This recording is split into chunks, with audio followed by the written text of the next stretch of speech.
पहले पाकिस्तानी सेना का प्रमुख, फिर पाकिस्तान के फील्ड मार्शल वाला रसूख और अब पाकिस्तान का सीडीएफ यानी चीफ डिफेंस फोर्सेस। बीते 7 महीनों में पाकिस्तान की तकदीर भले ही ना बदली हो, लेकिन 7 महीने के अंदर मुल्ला मुनीर ने जहरीले जनरल से पाकिस्तान के पहले सीडीएफ बनने तक का सफर तय कर लिया है, वो भी 25 करोड़ पाकिस्तानियों की आंखों के सामने, डंके की चोट पर, हर नियम कानून कायदे को रौंदते हुए।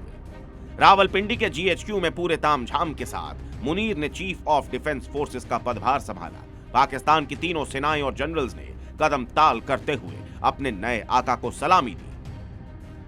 बस गार्ड ऑफ ऑनर की इन तस्वीरों को देख मुल्ला मुनीर के चमचे कैमरों के सामने छाती फुलाने लगे। 4 दिसंबर को पाकिस्तान ने आसिम मुनीर को सीडीएफ और सीओएस नियुक्त किया, यानी चीफ ऑफ डिफेंस स्टाफ और चीफ ऑफ आर्मी।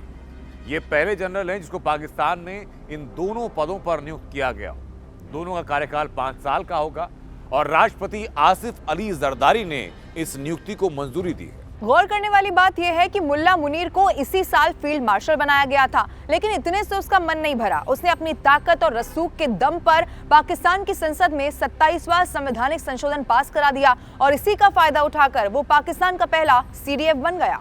ये सवाल आपके भी जहन में उठ रहा होगा कि मुनीर तो पहले से ही पाकिस्तानी फौज का सर्वेसर्वा था, ऐसे में उसे सीडीएफ बनने की जरूरत क्यों पड़ी? आखिर क्यों मुनीर ने सीडीएफ बनने के लिए यह सारा चक्रव्यूह रचा? तो आपको बता दें, मुनीर के चीफ ऑफ डिफेंस फोर्सेस बनने के साथ ही न सिर्फ पाकिस्तान की तीनों सेनाएं मुनीर के कंट्रोल में होंगी, बल्कि मुनीर के पास पाकिस्तान के एटमी जखीरे की कमान होगी। पाकिस्तान के एटमी हथियार मुनीर के ऑर्डर पर एक्टिव हो जाएंगे।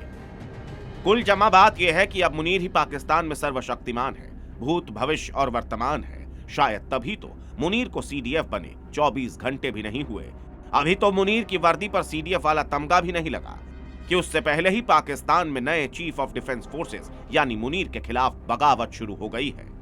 दरअसल पाकिस्तानी अवाम इस बात को बखूबी जानती है कि मुनीर का सीडीएफ बनना, पाकिस्तान में सबसे शक्तिशाली होना पाकिस्तान के लिए खतरे का सबब है, क्योंकि मुनीर ऐसा भस्मासुर है जो अपनी कट्टर सोच, जिद और घमंड से पाकिस्तान को ही राख कर सकता है। और अब तो मुनीर के हाथ में एटम बम है, बस इसी बात से पाकिस्तानी डरे सहमे हुए हैं। दरअसल मुनीर ने अपने पूरे सैन्य कार्यकाल में ऐसे ऐसे बवंडर किए हैं जिसके चलते पाकिस्तान को हर फ्रंट पर मुंह की खानी पड़ी है।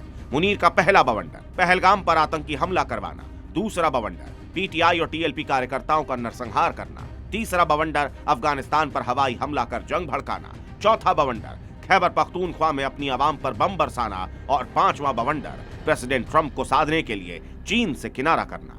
मुनीर ने अपनी वर्दी पर बिल्लों को बढ़ाने के लिए हर वो काम किया जो इंसानियत के खिलाफ था, उसके मुल्क, उसकी आवाम के खिलाफ था। शायद तभी तो आज पाकिस्तान में फिर से मिलिट्री राज का आगाज हो चुका है, और अगर पाकिस्तान में मिलिट्री डिक्टेटरशिप जारी रही तो यकीन मानिए मुनीर का खात्मा तो होगा ही, साथ में पाकिस्तान का भी संपूर्ण संहार हो जाएगा। ब्यूरो रिपोर्ट, जी मीडिया।